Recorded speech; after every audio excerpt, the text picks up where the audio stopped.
This NFL Week 17 recap and Monday Night Football props edition of the Sports Gambling Podcast is brought to you by Underdog.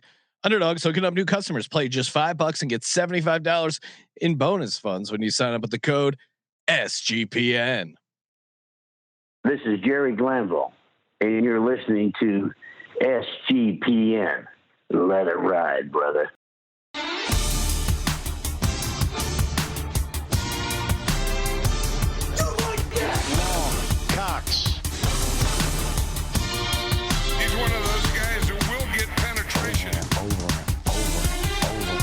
It's a baby fucking wheel, man. San Diego Superchargers. Now go home and get your fucking shine box.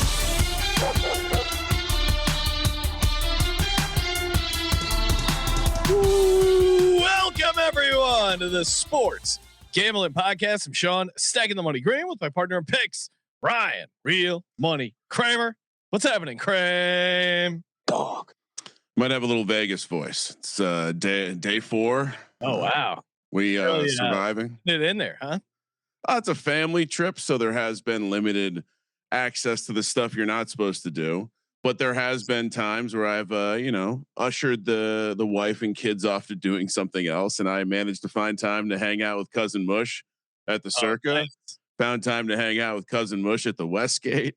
So yeah, good time. Went to all the good smoky establishments. And, Ryan, why don't we speak about your experience in Las Vegas? The game of the week, your New York Giants dominating fashion take down the Las Vegas Raiders. You were there to witness it. What's your takeaway on the big Giants win? They get the win and the cover. They ended up. We picked it as Raiders being a 1.5 point favorite.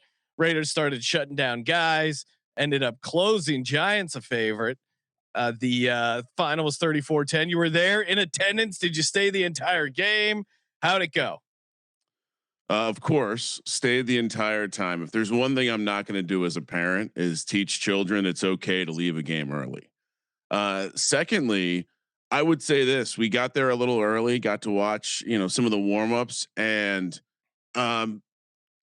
it was pretty obvious. The guy who took this, the Giants in Survivor, kudos to them for to have the onions to go after that play, knowing what this. As soon as anyone in the building saw the warmups, we knew what was going on here.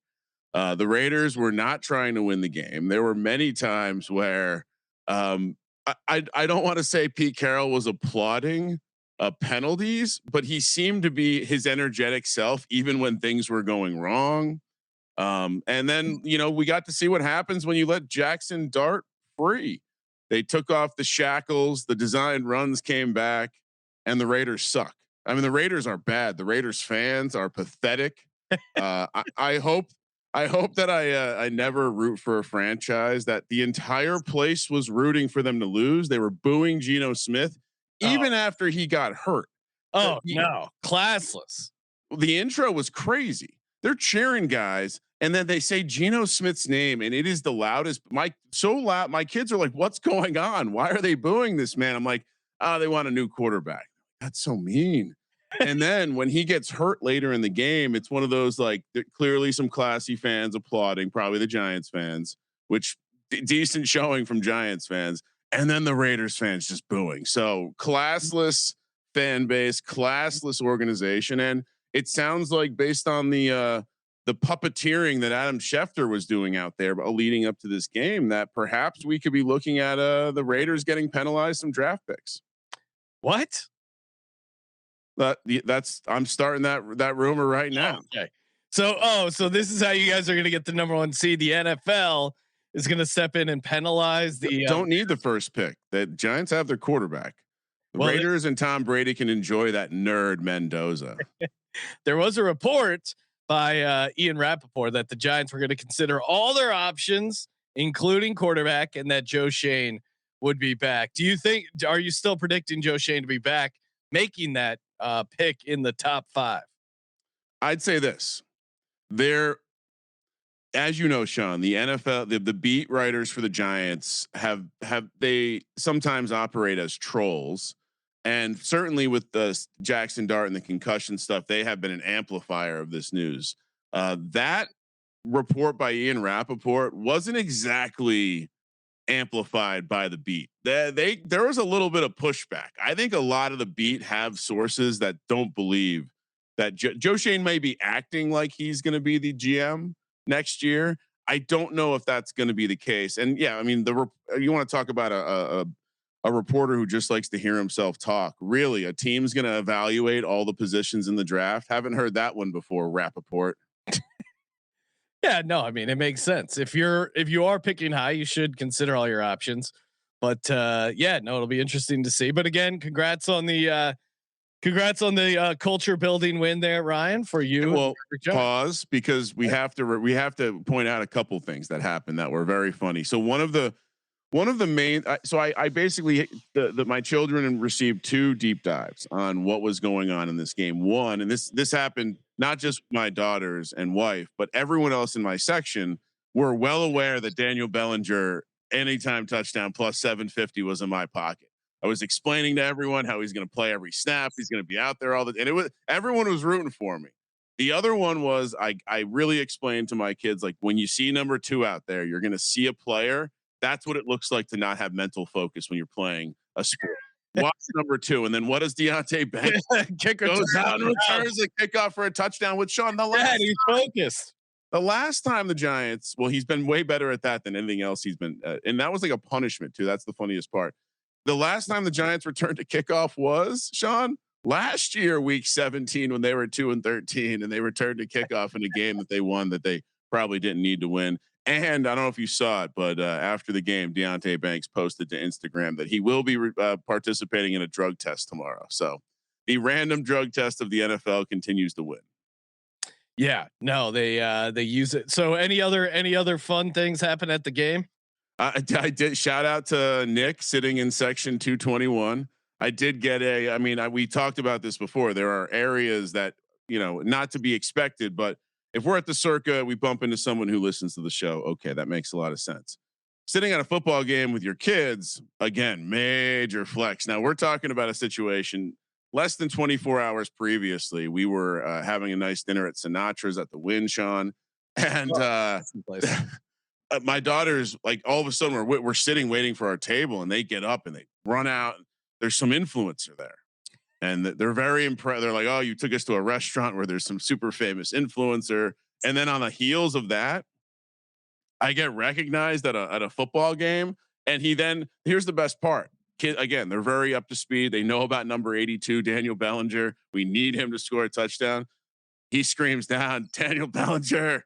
And so the full circle, everything was good. Yeah. So shout out to Nick from section 221 for making me look exceptionally cool. Nice work, Kramer. Congrats. Thanks. And also nice stadium. Shout out to there is maybe it wasn't 100% capacity. I'll say that. But there was a strange, like, friendly Midwestern feel to the people who work at the stadium. It was weird. I kept mentioning it to my wife. Like, this is like, they keep saying, "Have a great day. Enjoy the rest of your stay. Good luck at the tables." But yeah, a nice stadium, good atmosphere, everything but the classless Raiders fans booing Geno Smith. It was a great experience. All right. Yeah, no, it was, did not watch a ton of that game. I was locked in on the Eagles game. We'll get to that. Feel like we got to hit on the awesome game, a Sunday night game. Just watched it. 49ers get the win and the cover 42-38. I was on the Bears money line there. Sprinkle thought they were live. They certainly were. I mean, that game was nuts, back and forth. Caleb had a chance. Someone was open. I mean, this was just it was crazy. There was no defensive plays. I mean, that defensive touchdown to start the game, that was huge. But then other than that, like, neither team could get any stops except there on the last play of the game. So it was a wild ride. Nice win by the 49ers, who are now kind of in prime position to get the number 1 seed. Bears, they have to beat the Lions to clinch the number 2 seed. Now the Eagles have a chance to get the number 2 seed. So this is opening things up. Yeah, I mean, I still don't. If I'm a 49ers fan, that defense is certainly worrisome. And same thing with the Bears. But on the other side, like the 49ers offense looks legit. What'd you make of the game, Kramer? It's extremely close on some of these touchdowns. Just a couple wrong turns in the lab this week because dangerously close to looking at some of these scrappy quarterbacks running around, especially Brock Purdy. I don't know. A Niners offense looks amazing. I don't. Christian McCaffrey clearly not full health too, and so I guess and Kittle wasn't out there, so very very scary. That we talked about the crescendo of the 49ers. It's happening. They could end up with the 1 seed. And we know if they make the playoffs, Sean, they make the conference championship. Here's the craziest part. This has vaulted Kyle Shanahan to now being the favorite in the coach of the year department, which as someone who is a Kyle Shanahan hater, if he ends up with the 1 seed, that's hard to deny considering the quarterback injuries, considering the injuries in general, which maybe comes with a Kyle Shanahan team. But my goodness, I mean, if they end up with the 1 seed, that it almost didn't seem like that was a thing on the table 4 or 5 weeks ago, even. Yeah, no, coach of the year market's kind of the craziest market because right now he is the favorite. These are on the blue book. Kyle Shanahan plus 125, Vrabel plus 175, Mike McDonald making a run here at 5-1, Ben Johnson down to 20-1. I think with that loss, but man, I mean, he's really turned things around. And then your boy Liam Cohen at 10-1. Jags did get the win, but man, it's going to be tough. The Pats are just destroying teams right now. I mean, Liam Cohen is he is the only first year head coach in the NFL to win 12 plus games after taking over a team that had 4 wins or less. You got to put that in the column. Let's go. All right. Let's see. Well, why don't we hop over to the my game, the Eagles. They get the win and the cover. They were a dog 1.5 when we picked it, 13-12. Get the victory. This Ryan, I'm sure you were locked into the pregame show, but was kind of scratching my head. The late steam there to move the Eagles to 3. I kept looking at that thinking, hey, what am I missing something? It must have been money based. It wasn't certainly any sort of injury base. The Eagles defense continues to dominate. Just fucked up Josh Allen left and right, tons of shots on him. Nice fumble of Josh in the wet, slippery conditions. Put a ton of shots on him. It was just an awesome, dominating physical performance by the defense. I don't think Josh Allen and the Bills scored in the first 55 minutes. Eagles were up 13-0 in the first half. Got ultra conservative there in the second half offensively. Just run, pass, and then the Bills started coming back. Got that touchdown, of course, and the first touchdown, Jalen Carter with a blocked extra point. He also dominated just the defensive line. I mean, this defense is awesome. And then Josh Allen did have a guy open there for the 2-point to win the game and just missed him. Was getting pressure from Jalen Phillips off the edge, but seemingly rushed the throw and just missed him. So awesome win by the Eagles. And yeah, I mean, this is to go into Buffalo and to punch Josh Allen and this Buffalo Bills offense in the mouth. Again, the Eagles formula is pretty simple. Their defense, it's right up. I think it's them and the Texans, 2 best defenses in the league. I think this defense can put the clamps on any team in the NFL right now, and the offense don't turn the ball over and be good enough when they get Lane Jackson back. I think that will certainly help the run game get going. But yeah, I think the Eagles are in a nice spot here. So I was sitting next to an Eagles fan who had taken some clients who were Giants fans to the Giants game. And so there was a screen, an iPhone screen on the Eagles game in front of me, only 2 games, kind of an interesting dynamic. Look, I mean, we've kind of been, the idea that the Bills are fraudulent has been in our face for a lot of this season. And it just continues to show up when they play a good defense, and B, when Josh Allen makes mistakes. And so, the Eagles, meanwhile, what's their season been? When the defense shows up, they generally win the game. and the offense did just enough. Now I did see that old friend of yours, Robert Mays, posted that there have been 10 games this year where a team had fewer than 5 passing yards and a half. The Eagles have 3 of them. I don't think he was intending to be complimentary. No, and they won all 3 games. So everyone who keeps pointing out, and it was against the Ram. No, it wasn't. It was the Ram. It was the Tampa Bay game. I think they had, something bad passing yards, 0, 1, whatever. And then in the Bills game, and then there may have been one other game, but they won all 3 of those games. And I'm fine with them I don't care about passing yard stats. Like, you look at these, this Eagles team it's old school football, man. It almost reminds me of the early Eagles 90s teams where you have this dominating defense and then you have a couple playmakers on the offensive side that show up when needed. And I mean, this is a great formula, especially considering how wide open, the NFL is in general. So this Eagles defense is going to travel if they need to. And I'm excited to see them in the playoffs. All right, so the Rams are locked into the 5 seed.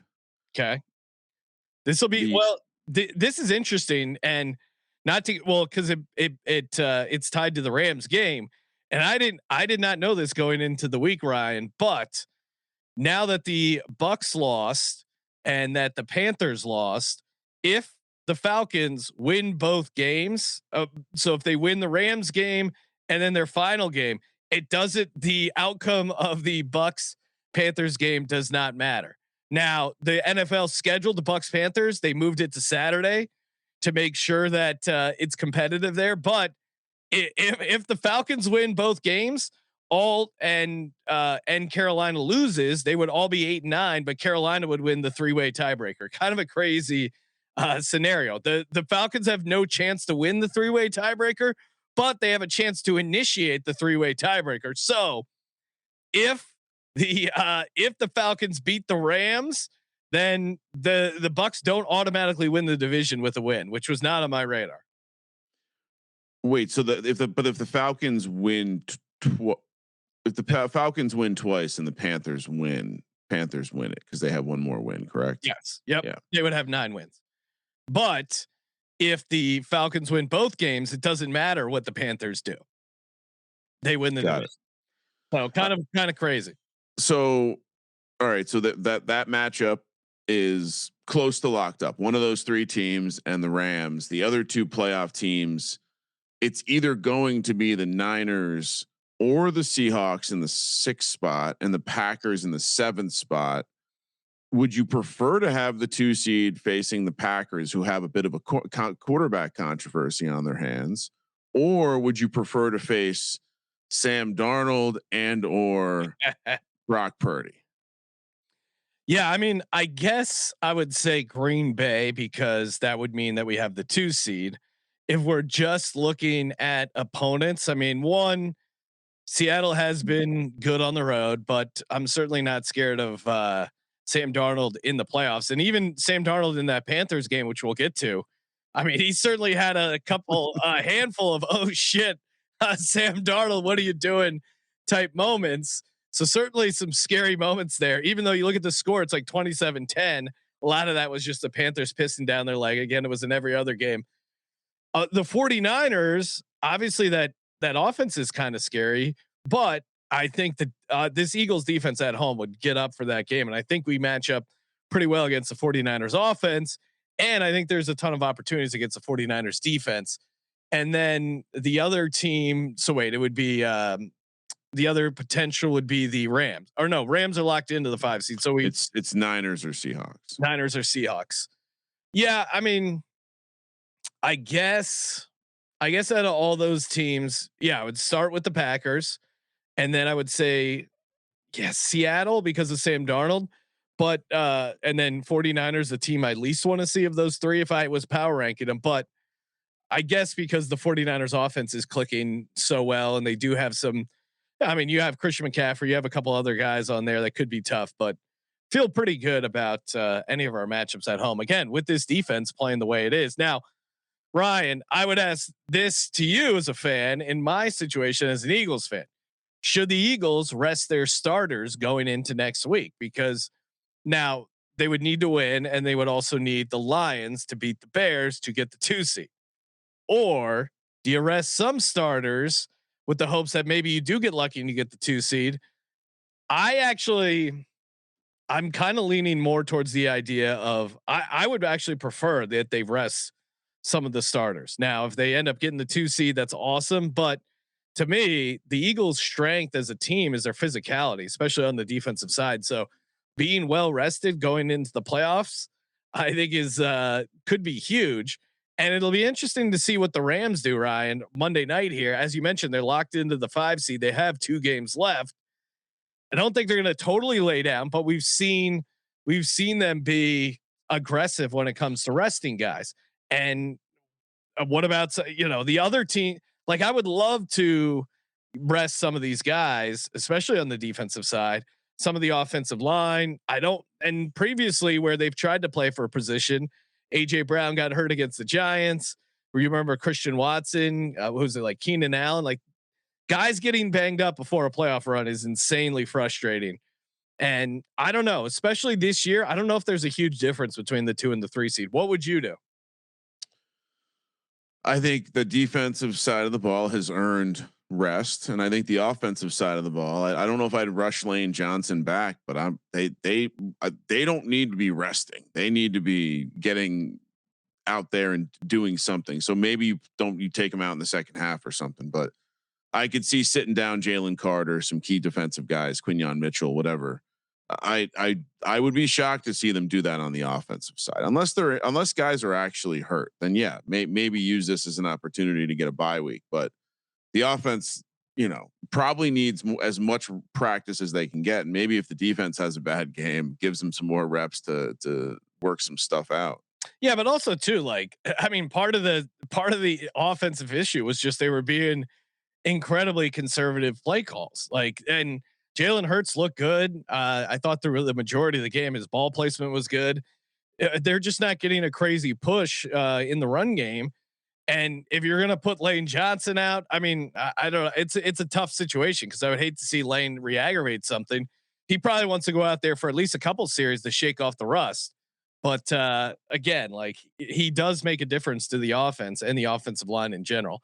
And that really was the issue, was that the Bills knew we were going to run in the second half. They were going to pound the rock. They tried to, and they just couldn't really get much going. Devonta Smith had a ball that Jalen Hurts threw a great one, ended up not being able to pull it down. He had another one that was a catch that got overturned by the ref. So it wasn't a complete, I mean, again, their offense was not good in the second half. I think a lot of it was mostly the conservative play calling, like a run pass type game plan. Yeah, I don't know if I would. I mean, I don't know if treat it like a preseason game. Maybe they play a half. I don't think there would be a ton. Like, I don't see a ton of I don't think you want to play the Niners. That would be my take. Yeah, I mean, they're certainly red hot right now, and maybe they do end up with the number 1 seed. I just think it's going to be tough to win a conference championship. I think with that defense right now, like, I mean, the Bears just went up and down the field on them. The Colts went up and down the field on them. I get it. It's working. Like, their offense is so good. It's out sustaining outperforming their shitty defense. But I'm skeptical that they can do that for multiple games. Yeah, I guess I'm just saying from a matchup perspective, I think you would prefer to play Seattle, an elite defense with a quarterback that you feel like you have an advantage over, or Green Bay, a team that you already kind of dominated on the line of scrimmage. I don't think you'd want to play the team that could potentially score a lot of points even on your really good defense. And maybe their defensive woes don't matter because at times the Eagles offense has troubles. That's how I would view it. And there's just a lot of baggage there. So I guess, good for better or for worse. All right, let's get to some of these other games. Rapid fire from Christmas. Dallas gets the win 30-23. Does not get the cover. We picked it at 7, but hopefully you played the Commanders. I think they closed like 8.5. So that was a cash. I played it late, got to the window there. This Cowboys defense is really bad. And I think it was 4,000 yards passing for Dak. He's going to lead the league. I think they had 2 1,000-yard receivers, 1,000-yard rusher, and just cannot get to the playoffs. So sucks to be a Cowboys fan. This was a disgusting game to show us on Christmas. Washington's disgusting. This disgusting offense. This everything about that team disgusting. Shout out to Josh Johnson. Yeah, he played himself a game. Max Brosmer got the win and the cover, 7-point dog, 23-10. Detroit was a big favorite, not even close to getting it done. And it was just a great day to be on Jared Goff's Island. The phone was ringing off the hook, turning the ball over left and right. I mean, what's the move for this Lions team, Ryan? Did their window close? This was unexpected, right? I don't think the Bears showing up on the scene right away. Packers probably was expected. I don't know, honestly. Like, I think the Lions probably, who knows? Maybe we should look back and review Dan Campbell taking the offensive play call duties. Maybe Ben Johnson was meaningful. It seems like the defense was less impacted, but back to the questions about Jared Goff. Like, is Jared Goff a guy that when situations aren't ideal, he still, he needed Ben Johnson. Ben Johnson was a genius. He's had a lot of genius offensive coordinators or offensive minds around him. But when we talk about next season, I think the Lions will still be in there, but certainly the window is closed a little bit. And I find it to be pretty interesting that Kevin O'Connell continues to receive credit in a season where they're going to end up looking, in hindsight, it won't look like a horrible season.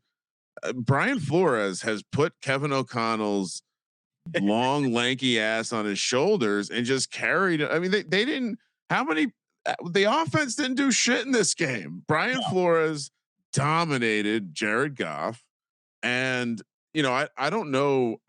Minnesota's going to be a fun team to watch this offseason for sure. Because the JJ McCarthy truthers are back, right? They're sharing the videos of him making big throws and saying not many people can do this. And look, he's going to be great next year, right? We have the whole offseason to ponder. And they're going to have to go get another quarterback, right? They're going to have to at least sign a vet. They can't not sign a vet. So there's going to be controversy. Brian Flores could leave for a head coaching job. It seems like maybe enough time has passed. I don't know. You sue the league. I think it's going to be tough. No one wants to get on Roger Goodell's shit list. And I feel like if you hire Brian Flores as your head coach, you're going right on that shit list. So that'll be interesting. Yeah, maybe certainly he's doing wonders with that Vikings defense and keeping them in these games. Hats off to him. All right. Last game of the Christmas slate. Broncos get the win 20-13. Do not get the cover. Chiefs. That was easy. Kramer should have locked it up. It was just the Broncos play down to their competition. They always do. They always figure out ways to make these games closer and uglier than they need to be. It's going to be interesting to see when what happens in the playoffs. Again, these 1 seeds, these 2 seeds, there's no dominant teams in the NFL right now, especially I think on both sides of the conference. So it's going to be interesting to see. I do think they're going to be a tough out at home in Denver, but if you're talking about the spread, assuming they lock up the 1 seed, like they're barely going to be a favorite, probably depending on who ends up moving on. It's going to be wide open. I certainly think you could. It's like they all have flaws. Patriots, which maybe it's unfair to say they're not a dominant team at this point, but the flaw is like, let's see when they play an elite defense. And I think with Denver, this was also just I'm not going to pay attention to this result because I knew it was going to be a Sean Payton B game plan. I knew they were going to do enough to win but not cover. And when Bo Nix doesn't have the super game plan, I think that's why people point to Bo Nix and say he's a flawed guy. He's playing at his ceiling, and the impressive games are there, but what will this team look like when they get into a scrap in the postseason? And he's going to be home too, so he's going to have every advantage. But I'm with you. I think while I think there's going to be a lot of gravity towards the dogs this postseason because everyone's so close. Yeah, no, and it's going to be it's going to be interesting. Excited to see it. All right, hey, we got more games to break down and the Monday night props. Of course, shout out to Kalshi. You're not trading on Kalshi. What are you waiting for? Use that promo code SGPN. Trade in all 50 states. I was doing a lot of trading, Ryan. Very good trading day for me over on the couching desk.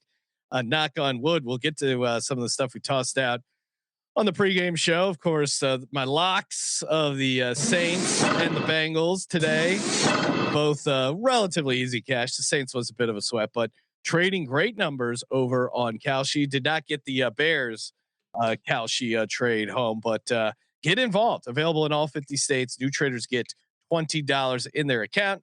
Use that promo code SGPN. We're also brought to you by Rhythm. That's right. The Rhythm is gonna bet you picks, prop sides, total. Rhythm has it all. And of course, they just launched a new parlay optimizer. I mean, what do we? Yes, sir. Tell me I can optimize my parlays. Great reason to download the Rhythm app. Download it today. Get started for free. And of course, track your picks, college and pro, over on Rhythm for a chance to win $1,000 every week. Here's a play that Rhythm likes. Let's see. Rhythm likes Colby Parkinson under 3.5 receptions, -120. Rhythm is pretty good at the unders. And of course, you can build your own models over on Rhythm, or you can tail theirs. If you want to go premium, you can use the promo code SGPN25, get 25% off. That's RITHMM, promo code SGPN25. Kicking it over to the Saturday games. The Texans get the win and the cover. They were 2-point dogs in Los Angeles. Another game I wish I would have locked up on the show. Did cash a nice little chunk. Houston Texans get the win 20-16 against the Chargers. Start out just with some deep shots, light up the Chargers offense, then kind of turtle up for the rest of the game offensively. But the Texans defense is awesome. And of course, as always, Justin Herbert loses another game against a team above 500. It's not his fault. It was the offensive line's fault. Kicker did miss a comically 32-yard field goal and an extra point. But what'd you make of the game, Kramer? A heroic performance from Justin Herbert. I mean, his teammates let him down. The kicking situation let him down. He certainly. I mean, Houston is a very interesting team coming into the postseason because this is a nice win. I know you can kind of put it to the side and say like, well, this Chargers team is very flawed. We're probably going to see them lose like this in the postseason. And I have no real argument against that. That being said, I still thought decent performance from the Chargers. I'm gonna probably be intrigued by them, especially if they're a nice juicy dog in the postseason. I mean, I this Texans team. I said it how many weeks ago? I feel like I've been on the Texans a bunch. Like this defense is legit. Now CJ Stroud had a couple like, holy shit. They kind of remind me a little bit of the Jags. I think the Jags are playing overall at a higher level as a team. Why are you shaking your head? I think that's an unfair overall statement because the ratio of like the Texans offense is way less believable than the Jags offense in my opinion. I was getting to that. I think there's moments where CJ Stroud has like, hey, what the fuck are you doing? And Trevor has cut down on those certainly, but they still had a couple bad turnovers against the Colts there on the road. And I do think the Texans defense is better than the Jags defense, but I think it would be a nice rematch if we end up seeing Jags Texans in the playoffs. Of course, you remember that crazy ass game where Davis Mills and the Texans beat the Jags. I think that would be a fun matchup, but what I'm getting at is this Texans team will be, I think, a tough out in the playoffs because of how good their defense is. Well, and they're likely to be the 7 seed, I believe. And so, the Jags could very well be the 2 seed. So we could have a juicy AFC South match. I'm sure that's not who the Jags want to face. I'm sure the Jags would rather face anyone else. Yeah. No, I mean, you want to get that division and lock it up and have that home game and not have to. If you had to pick your opponent round 1 in the AFC, who would it be? Well, I think it would be whoever wins the AFC North, right? Who else, or the Chargers? Those would be my 2 teams I'd want to play. I don't know if I would hate playing the Bills right now. I mean, I don't think they don't look right. I guess it depends on your team because we've seen Josh Allen struggle against good defenses. He looked like shit against the Texans, looked like shit against the Eagles. He looked like shit against the Falcons when their defense was playing well. Like that's when he struggled. So, and it doesn't seem like they're going to have a home game. So if I'm the Texans, I wouldn't be scared of seeing the Bills again. If I'm the Jags, are you scared of the Bills? I don't. Here's what's messed. The crazy part is it's probably going to be Chargers, Bills, Texans as the wild cards, and so those are pretty good wild cards overall. Well, and we could end up seeing division rematches. We could see the Bills and the Patriots. We could see the Texans and the Jags. And I think if you're the Bills, that's the one matchup you don't mind. Like that's probably your optimal matchup is going to see the Patriots. Wow. Okay, that was the early game. Late game, Ravens get the win and the cover 41-24. This was a interesting game, kind of a no-show by the Packers defense. Lost a couple guys on that defensive line. Clearly, Derrick Henry was just going to go off. The frustrating thing is someone who was on the Packers, man, like Malik Willis played his ass off. He looked awesome, and then just gets slightly re-aggravates that shoulder, needs to get shot up, and then Clayton Tune comes in for him. Has one pass, it goes off the dude's hands, and that was like the back-breaking turnover. There was also the shotgun snap that went off Malik Willis's head for the fumble, and then that bad 4th and 1 call. But other than that, like Malik Willis played an awesome game, and I think LaFleur deserves a bunch of credit for developing him because he looked legit good. He's going to be a free agent. Our buddy Chris Long keeps talking about how he should end up in Miami. If they can swing the money, if I was a quarterback needy team, there was a lot to like for Malik Willis. He certainly has his game has definitely developed since he was first drafted. But a nice win here by the Ravens, back against the wall with Tyler Huntley, aka the guy who wants to be out there playing quarterback. I don't think I'm going to call it now, Ryan. Lamar isn't playing anymore for this. I think there's a chance Lamar has played his last down in Baltimore, if I'm being 100% honest. Now, maybe it doesn't work trade wise, whatever, but I just get bad vibes, bad energy from Lamar. I mean, last game, the game he got knocked out, he was in street clothes in like 5 minutes, and they're now. I mean, we are like a full week out from a must-win game against your division rival, and they're already putting out it's a real 50-50 whether Lamar can go. It's a back bruise. If there's something else going on, that it's either injury stuff, weirdness with Harbaugh. You saw that report about how they kind of coddle him, and that any sort of like harsh criticism he doesn't respond well to. I don't know if that's true, but he certainly does not look like the elite MVP we've seen previously.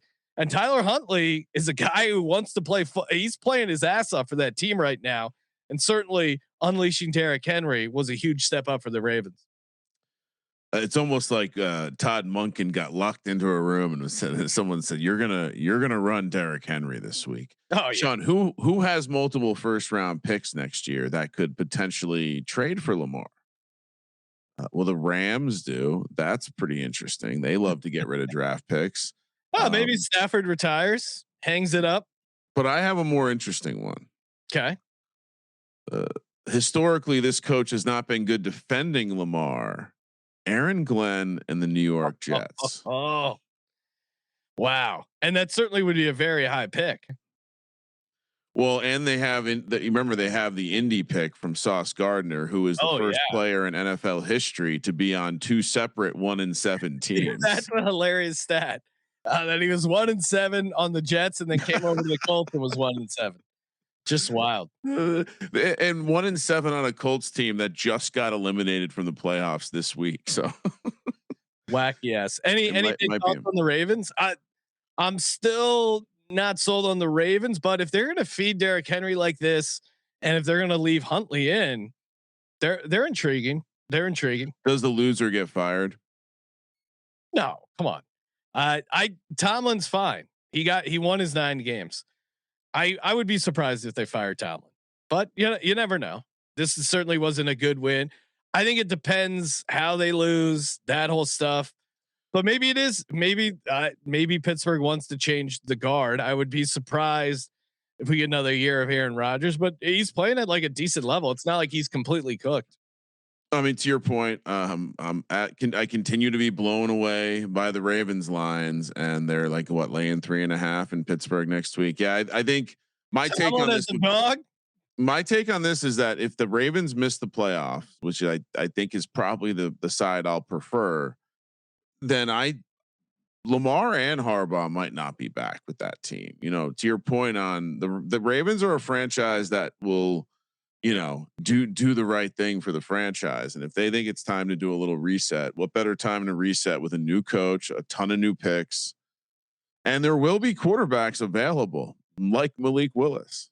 Yeah, it just feels like, and he might look good in Baltimore there. It just feels like the Ravens have hit a wall, and you could say that for the Steelers as well. It's yeah, but I guess the Steelers' excuse is like they've never had that game-changing MVP quarterback, Well, and the Ravens have, and they haven't been able to do anything with it. The Steelers also this week particularly that was a more obvious spot, I think. Them on the road against Cleveland, like we talked about them blowing a spot like this. Tomlin laying the points. It just seemed a little bit more clear. And as it was happening, even you're like, man, Shador is trying his darndest to let this Pittsburgh team get back in this game. But yeah, let's just talk about that game. Browns get the win, 13-6. Get the cover. They were 3.5 point dogs, 4 points. It was jumping around there. A very annoying outcome for me because I have Steelers to win the AFC North. Would have liked to just wrap it up there by beating the Browns, but I know the Steelers, they never make it easy. And I wanted no part of this game. I did end up picking the Steelers just because of that Browns offensive line, but I didn't feel great about it. And Tomlin is bad as a road favorite. Awful win. This is just not when you play them. So I expect a back against the wall. The place is going to be going bonkers. Sunday night football environment there in Pittsburgh, and I do think they'll probably show up. But what was any big takeaways from this Browns Steelers? I mean, Shador got the win. He did not look particularly good. Made a couple throws. That touchdown to Fannin was nice. Yeah, Fannin went out on that play, and then we did see some Sal Cannella targets. Shout out to UFL legend. Everyone in Cleveland got a little Sal Cannella. Hopefully, they don't miss work on Monday. Again, predictable situation for the Steelers. Thought the Browns. I mean, I don't know. Like the longer Shador plays, the quieter the mob gets, and it kind of probably speaks to. I stand by what I said. I don't think he'll be starting for a team next year. Yeah, no, I think Shador is still doing fine. He's a rookie quarterback. I think he's going to be competing for the starting job in Cleveland. Mostly out of just they don't have other options. Yeah, but I think with more development, I mean, he certainly has shown that he could be, if he can erase basically if he can erase the idea of going backwards and throwing while going backwards, that's kind of his problem. Has. I mean, look at Caleb Williams. Look at how much he's improved. I mean, the complaints about Caleb Williams are certainly similar to Shador. Now, I wouldn't say, Shador doesn't have some of Caleb's like God-given talents with arm and stuff like that. But if Shador puts in the work and we'll see if Kevin Stefanski is still the head coach there. If they really try and like get him to work and develop, like a lot of the stuff he's doing wrong is stuff we've seen people correct in the NFL at the quarterback position. Will he do it? I don't know, but I don't think I think he's shown enough to warrant like investing more time and energy in as a franchise. And I think they will as a backup to Deshaun Watson. No, come on, Deshaun Watson's not playing, right? You're crazy. Adi, clip this. We got to save it for next year. I'm not touching Deshaun Watson. All right, let's see. Go back. Bengals. Lock it up, easy money, 37-14. This is when they shine. When the game doesn't matter, light them up. Not much to say here. We cashed our underdog entry, Ryan, because we had Trey McBride getting in the end zone, and I think Joey B higher passing yards. This is as predicted. There's not much for me to add here. This is when the Bengals shine. When it's all over, and this Cardinals defense is it worse than the Raiders defense, right? It's an interesting question. I mean, I just watched the Raiders defense live, and that was there were a couple of times where they had I don't know what they were doing, but they had a linebacker playing safety, and he clearly didn't know the position very well, and he was just out of position. So maybe if I were to watch the All-22 and watch Arizona have guys that just didn't know what position they were playing, I would say yes, but there were some of that from watching the game. But also Cincinnati is, when firing on all cylinders, over a long sample, an elite offense, and Joe Burrow is someone who can execute a high level offense that can put up 40 on anyone. And so, I mean, Arizona is just, they tricked us for a couple of weeks, making us think they were also a good offense, carrying some fantasy performances with Michael Wilson and Trey McBride. But as their run game disappeared, that kind of became easier to stop. And so on both sides of the coin, it seems obvious where we're at with these teams. And I think, I think if you're a Bengals fan, this is going to be I don't know what you're thinking about. It's just like, please sign me offensive linemen. That's all I want to see. Sign offensive linemen, keep this offense healthy, and the defense doesn't matter. Well, I don't know. I think they need some guys on defense. And the defense has been playing better, especially since they got Joe Burrow back. It's like a competent defense. And Trey Hendrickson, his injury, if he decides to, what was his deal? Was it only 1 year? Is he going to be a free agent after this year? Yeah. And based on how things went, I mean, I think they can technically franchise him again, but so we're going to be doing the same thing all over again. But I would imagine, I mean, based on how things went, it seems like he wanted to be there, and then things went bad, and he doesn't really want to be there. Alex Yates in the chat saying, "Is Joey B the Dak of the NFC?" Well, Axel, Joey B has won a conference championship, has experienced a Super Bowl, has made it to a conference championship, so that would separate him from Dak. But I get what you're saying, at a guy who just puts up a lot of yards, stats, numbers, which ends up ultimately being meaningless. So in that sense, he is. But don't insult him. I mean, the Dak has never come close to winning a conference championship. You got to get there first, Dakota Rain. Okay, New Orleans Saints gets the win in the cover, 34-26. They struggled early against the Titans. My boy Tyler Shuck wheeling and dealing.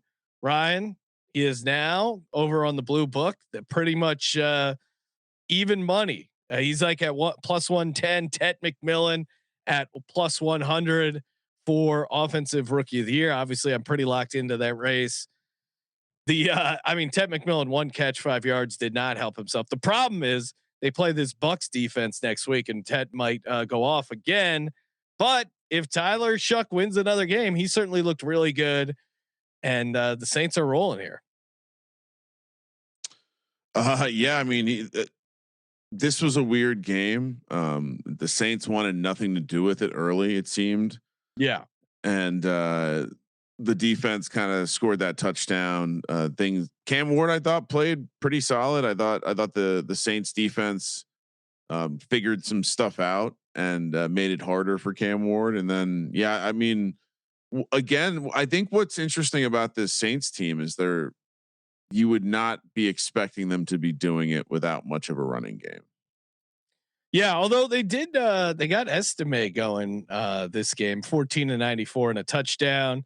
They still insisted on giving Taysom Hill 3 carries, which is annoying. Well, it's his retirement tour, Sean. And Olave playing really well, 4 of 119 and the touchdown. Probably would have covered the pleaser that we gave out on VSiN. I suggested the losing leg there. They did not cover the 9.5. They did fumble going into the end zone. They also missed a very makeable field goal. So left some points there on the board. Saints. And did you see that the almost pick 6 at the end of the game was, there was a Cam Ward, it was the classic slant where the linebacker read it, and if he catches it, it's the pleasers in. We're back-to-back pleaser champions. But unfortunately, not a not because I lost the pleaser, but not the best. Although I did have some fortunate outcomes, not the best of gambling weekends. This was a great outcome for me. If you tuned into the pregame show, I gave out the Miami Dolphins on the money line. Chat was not real. There was some pushback from the chat, and our buddy Scott Bowser goes, "This has to just be a fade of the Bucks, and not certainly liking the Dolphins." And yeah, I said, yeah, somewhat. I don't think this Bucks team was right.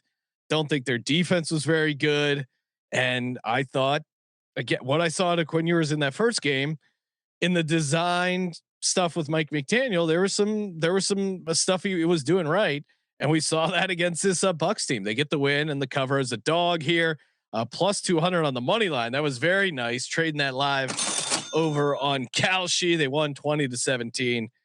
This Bucks team is really hitting the wall. This is now 8 games in a row. They have not covered the spread.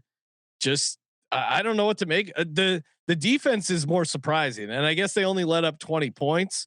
But if you watch the game, it felt like they were able to get some stuff going here offensively. It was somewhat of an ugly game, especially in the second half, but nice 20-17 win for the Miami Dolphins. It's 20 points against Quinn Ewers. And I guess you can see why Mike McDaniel has a job, because the offense just gets guys wide open. I mean, Quinn Ewers did not have to do a lot in a number of those throws. The yak numbers, once again, so good, well done by the offense. And to your point, yeah, it's shocking. Tampa gets one win over the past 5 games or whatever it is, and the division's locked up. And I don't have all of this money that is pending with these Bucks parlays is absurd. I don't know. I was in a bar near the stadium watching the early games, and it was. Watching this game it's insane. This team is insane. It's like Todd Bowles is out. Is he going to retire in the offseason or something? Are we going to find out he's just like checked out? Because it's not just Baker's a little injured, and it's like the whole thing is out of sync. It's very strange. Yeah. I mean, you should just send this to the voters, Ryan. Send this game to the voters for the Liam Cohen Coach of the Year, because clearly something is missing. And they even got a Jalen McMillan game. Jalen McMillan went off 7-114. So it's like their running game, they just can't do anything. Bucky Irving was their leading rusher, 9 carries, 19 yards against this Dolphins defense, which watching it live in that first half, I'm like, shit, there's a lot of arm tackling going on by this Dolphins defense. Maybe I was getting cute with the money line, but yeah, no, they eventually, I mean, they had some weird spots where they got up motivation wise there. Jags get the win. Do not get the cover on our sheet. Although if you bet the Jags, you probably got home at close 4. We picked it at 6.5. Jags win 23-17. Bit of a sweat here. I guess nothing too surprising. This was just a classic division game where the home dog hung around a little bit. Shout out to Trevor. Did he have 2 rushing touchdowns, Ryan? 2 touchdowns. I mean, what a valuable player to his team. He just continues to be scorching hot. Some might say he's the most valuable player for his team. I think the Liam Cohen offense clearly working. I think we continue to see why this wasn't their best game. You could see this was a weird division game lull. There was a little slow. The offense wasn't working great early in this game, but both sides of the ball, no panic. Trevor again put the team on his back, 2 rushing touchdowns, and at the end of the day, the defense bowed up. There was a hit on Phillip Rivers, Sean. I don't know if you saw it, where I thought that was going to be the end of Phillip Rivers, and it does seem like he's not going to start next week. So it was a fun experience. I can't wait to see Justin Decker and talk about the fun 3-week fling before retirement again.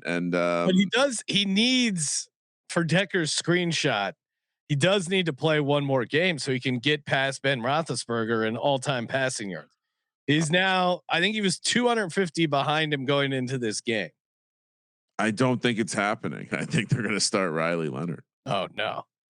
So he's about like 100 yards short of Roethlisberger. Come on, let him play the first half. Maybe he gets hot. Sean? Yes. Jags are now 12-4. Nice. Do you remember my preseason prediction for the Jacksonville 13-4? Do you remember the feedback I got from people after going full Jag off? Well, a lot of it that I heard was great idea. I'm also all in, but that was because I hang out with CJ a bunch. But yeah, there were certainly people skeptical of you going full Jag off. So nice work, Kramer. Let's get some of these other futures home. I mean, they still haven't. They still need to lock up the division, right? Who, the Jags? Yeah. I mean, that would involve them losing to the Titans, I guess. Right. So the Texans still have a shot because if they win and Jags lose to the Titans, which you're not worried about the Titans upsetting the apple cart in Jacksonville. Not this Jacksonville team. This is a different Jacksonville team, Sean. Earlier, when you said there were no great teams, no dominant teams, I beg to differ. This Jags team is rolling right now. I wouldn't want to play him. Wouldn't want to play him week 18. Wouldn't want to play him in the playoffs. Well, Ryan, someone suggested that this was the most dominant team. The New England Patriots get the win and the cover, 42-10. I mean, this should have been in our pleaser. Don't know what I was thinking, taking the Titans or the Saints instead. This was easy money. It's a baby fucking wheel, man. I mean, Kramer, you were on the Jets here. What anything to say for yourself? This is. I took the points. They covered this number before, and I didn't realize that again. Vrabel, stat padding, clearly nervous about the other coaches coming for his award. Also wants to get Drake May the MVP. I have nothing to say. This Jets team, pretty despicable. This is the kind of team that Lamar would want to play for. I don't know. It's cold. I don't think Lamar likes being cold either. Updated MVP odds after this masterful performance by Drake May. Plus 200 for Drake May. Matthew Stafford minus 250. Has not played yet. Might not. So that's the interesting thing about them playing or not playing. The Stafford MVP conversation. If Stafford doesn't play, does he start losing ground? Like, it becomes a very interesting. Like the voters, obviously they don't look at anything until the season's over because most of these donkeys probably aren't watching all the games on ATVs like us. Dominic the donkey. I don't know. It's an interesting market right now. Trevor, unfortunately, I've lost some CLV on my Trevor Lawrence MVP. It's back down to 200 to 1. Sean. Good time to get in, Ryan. Good time to get in. Josh Allen's 300 to 1. So yeah, so is Herbert. All right, let's get to our Monday night props. Before we do, of course, shout out to Novig. Who wants to pay Vig? Nobody. That's right. Go download the Novig app. Use that promo code SGPN. Spend $5, get $50 in bonus funds when you use the promo code SGPN. Available in a bunch of states. Fire up any odds screen. I bet the play you're looking to get down on, Novig might have the best price. They really do a great job in the market, getting you set up. And hey, if you're gambling a bunch, trading a bunch, predicting a bunch, whatever your fancy is, 2-3% adds up, especially if you're getting down a lot of money and or a lot of plays. Novig helps you bet smarter. Download the Novig app today and use that promo code SGPN. All right, Kramer, Monday Night Football. Now you're 100% that the Rams are locked into the 5 seed. Yeah. I mean, I honestly sat and I ran through the scenarios. I'm like very confident in this. This is the most confident scenario I have. So what I wonder though is we know McVay has been aggressive in not playing guys when they don't need to play guys. But obviously you can't rest everyone. So how does he approach this? Does he still, I mean, you still want Stafford to play a little bit, I would think. I think, in doing my investigation in the numbers, I would say that I think some of Stafford's props, it's like it's hard to tell. Are the attempts and completions set so low set low because they're 8-point favorites, or are they set low because there's some expectation that maybe they don't play the whole game? So I'm reading that if they lose one of the next 2 games, they will fall to the 6th seed. Really? Yes. This is courtesy of the Rams wire, saying that if the Rams win their next 2 games, they will be the number 5 seed no matter what happens in 49ers Seahawks. If they lose one of their next 2, they will fall to number 6 and likely have to travel to Philadelphia in the opening round of the playoffs. Okay, I'm wrong then, but I'm pretty I'm going to credit ESPN's playoff machine for also being wrong. Okay, because that was where I went through the scenarios and they're currently are the 6th seed, right? They currently are the 6th seed. Yeah. Okay. So they might have a chance to stay the 6th seed if they lose one of these next 2 games. So that being said, he doesn't. The Rams generally don't seem to care that much about the difference between a 5 or a 6 seed. So I'm projecting they're going to play this as a real game, but maybe they take the foot off the gas here at some point. My first prop, give me Blake Corum over 44.5 rushing yards. He's hit this 4 games in a row. And if you look at his attempts, the over is juice. Like, you got to lay a decent number to take over 9.5 attempts. If you're giving me Blake Corum 10 attempts against this Falcons defense, I think he's getting to 45 rushing yards. I think he has a chance to break some here. So yeah, give me Blake Corum over 44.5 yards. And in the case that maybe they are not giving some of the guys a full workload, a la Kyron Williams, maybe Corum gets a couple extra carries here. Well, that would be my thought on how it's easiest to attack. They're Kyron Williams. We've seen this before. What do they keep saying about him? They want to keep him fresh for the post. Yeah. Yeah. So, I didn't look to go, take the Corum overs, but if I was bullish on the Rams, especially in the game, we like Blake Corum. Plus he's definitely looked the more spry back of late. So, prop number 1, again, let's be a donkey here, but Bijan's received 11 targets in the last 2 weeks. His catch prop is 4.5. I'll take it again. I know that some of the algorithms out there like the under there. No, thank you. No, thank you. I watched what they do with the receiving game. I see what Kirk Cousins has realized. Like, I look to see if someone's open, and if not, I just find Bijan Robinson. Like that. Yeah, and I looked at playing some Drake London stuff. I don't know, his knee. I think he's gonna play, but his lowest snap count of the year was last game. He's still dealing with that knee injury. I don't think he's 100%. I don't know what that means. I'm with you, Kramer. I also think Bijan gets it done in the air. I went receiving yards. I took the over 43.5 receiving yards because he has a chance to break like a 20-30 yard catch at any moment. So I'm with you. I think he's going to get the targets. I'm just going to go yards because him going 4 for 50, I think certainly is a possibility. I like both, but I'll take the yards over Bijan instead of just the catches. 11 targets the last 2 weeks. It's hard to look past that. Yeah, no, he's honestly coming back to Drake London, because I was looking into him. He did still receive 8 targets. He still did receive 4 first read targets. If anything, you would probably hypothesize that he should be regressing towards, like, having 8 targets and only 3 catches is probably a bit of a underperformance. And maybe there is some value in his stuff, but at 5.5, I'm with you. I'd rather not have that, especially with the knowing he's got a little bit of a knee thing and how much, the Bijan Kyle Pitts thing has been working. All right. Kind of correlated, but Kirk Cousins to go over 33.5 attempts.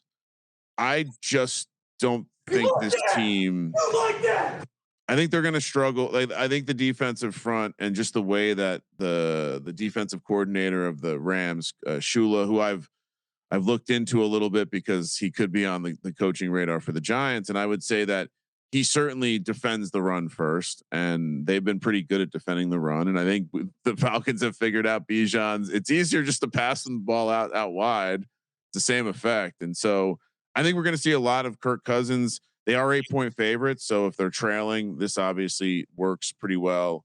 And if they're not, I don't see them as like pounding the rock. The last 2 weeks, 35 attempts, 44 attempts. Kind of feels like the kind of game will have that type of pace where both teams are scoring in the 20+ range. So yeah, Kirk Cousins over 33.5 attempts. For me, my third and final prop, give me Kyle Pitts under 54.5 receiving yards. We've been riding the Kyle Pitts train, and again, kind of why I like Bijan, or maybe one of these other receivers. Maybe Mooney gets going. The Rams are number 2 in defensive DVOA to the tight end. I think this is just going to be tough sledding for Kyle Pitts. He's been feasting against some teams who are really bad against the tight end, a la the Tampa Bay Bucks. Dulcich got home. I talked about it on the pregame show, did not give it out officially as at any time, but I saw someone cashed on some Dulcich receiving yards ladder. Like the Bucks are bad against the tight end, as we saw. And some of these other teams he's been playing have just been like really bad against the tight end. 54.5 receiving yards is a lot for Kyle Pitts. I know Kirk likes him, but I think it's a hair high. So give me the under on his receiving yards. Kirk really likes him. All right, last one for me. We're going big game hunting. The Falcons defense is going to score a touchdown in this game. There's at least some bit of a chance that McVay decides to have some bit of rest in this game, as he's been aggressive in situations where he feels like there could be benefit. Maybe it won't happen. Falcons have been close. I feel like I've been chasing them all year. They're 11-1, Sean. Now, again, for reference, the Bengals this week were 5.5-1 to score a defensive touchdown. The Falcons are 11-1. So book it. I went big on this one. It will be a magical Monday if the Falcons defense comes home. Oh my God! All right, Kramer, let's put together a little underdog entry. And of course, head over to Underdog. You can tail these plays or build your own with their pick'em. Of course, use our promo code SGPN, spend $5, get $75 in free plays, free dollars there, bonus bucks, whatever you want to call them. Kramer, what do you like here for our underdog entry? And I was driving back from a family thing, hanging out with my wife and her family. And I asked my wife, I go, give me one play, give me a prop, give me an angle for this game. I gotta give out some props. And she had one. Well, there was a lot of explaining who the teams were. Well, no, she misheard me at first, and she thought I said prompts. And she goes, "Well, you could say to Ryan, is this the return of the old guy season? Because Kirk Cousins and Matt Stafford are both old guys. Is this old guys coming back?" And I go, "Well, that's not a prop." She goes, "Oh, I thought you said prompt." So I go, "No, we don't do prompts on our show. We do props." And then her other play was Kirk Cousins over rushing yards. And I said, "Whoa." I said, "Shit, I have not been able to find Kirk Cousins rushing yards. Now maybe they'll probably be out. If you're listening to this on Monday, they'll probably be out at some point. Books are usually I don't see him listed on Underdog, but I will stay tuned for the first touchdown because I feel like I got to play some sort of way of Kirk Cousins running somehow, but stay tuned for that. So Kramer, what do you like here for an underdog entry? Do we want to play a Bijan thing? Yeah. Bijan total yards, receiving yards. I like all of it. I mean, let's, why don't we, do they have, okay. So one fantasy points.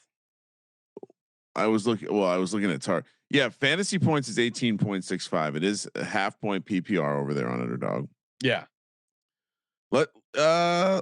Let's do that. Or do we, no, let's do a longest rush or longest reception. It's 16.5 or 15.5. I like both, but why don't we do longest reception? Longest reception, higher 16.5. Okay. Now, what are we doing on the Rams side? Corum was the only thing that jumped out at me. I mean, the Puka number is insane. I think it was Underdog put out that it was like their second highest all time projection. It's 108.5 receiving yards, which I I don't want to take the lower because they do still have the Puka Offensive Player of the Year ticket. I'm sweating out, but yeah. What do you like on the Rams side, Ryan? Well, and Puka is coming off a game where he had 14 first read targets, which is insane. Yeah.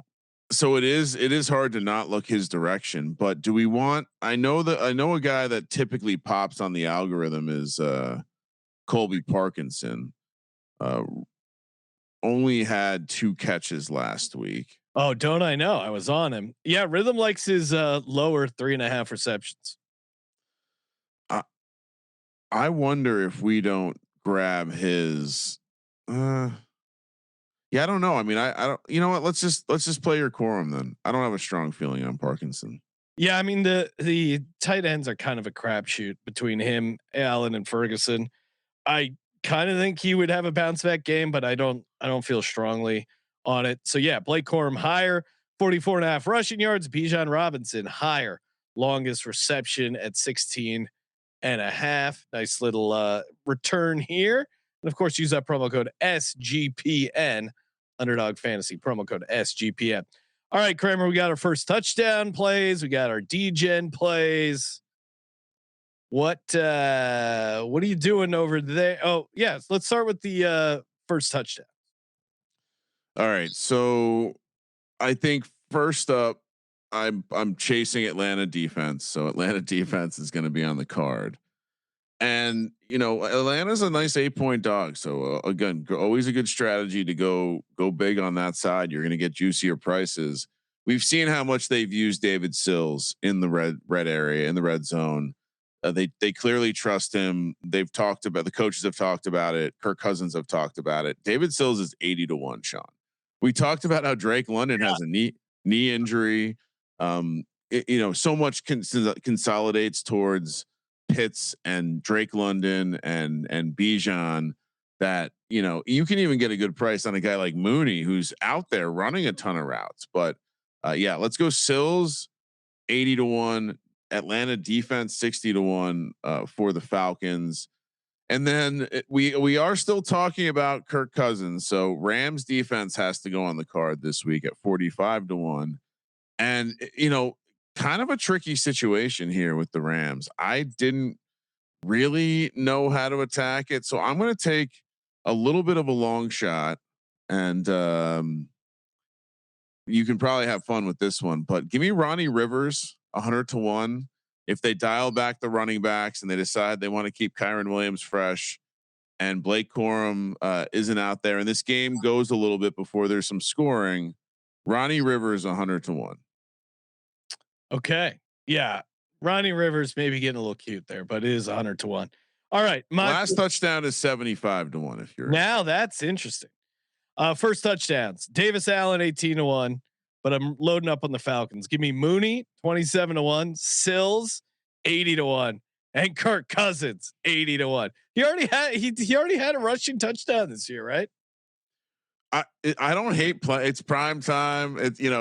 He's job interview season, baby. Like this is gonna be starting. Unfortunately, it was last game, so the odds he has back-to-back rushing touchdowns. But and also his stat line was hilarious because it was some kneel downs, but he had 5 carries for -3 yards and a touchdown. So, all right, Kramer, what are we doing for the DGen only? Well, I kind of, so again, perhaps you're right. Perhaps Ronnie Rivers' first touchdown is a touch cute. But the idea that they get Ronnie Rivers going in the second half because they don't necessarily want to keep Kyron out there, and it's Blake Corum and Ronnie Rivers, and he scores a touchdown. His anytime price is 19-1. Okay, now that's probably something you should have if you're going to craft this thing. Probably something you should have by itself. But what if the Falcons show out in this game? and take care of business. For Ronnie Rivers to score a touchdown and the Falcons to win by 6.5 points, we're talking about a 225-1 proposition. Oh man.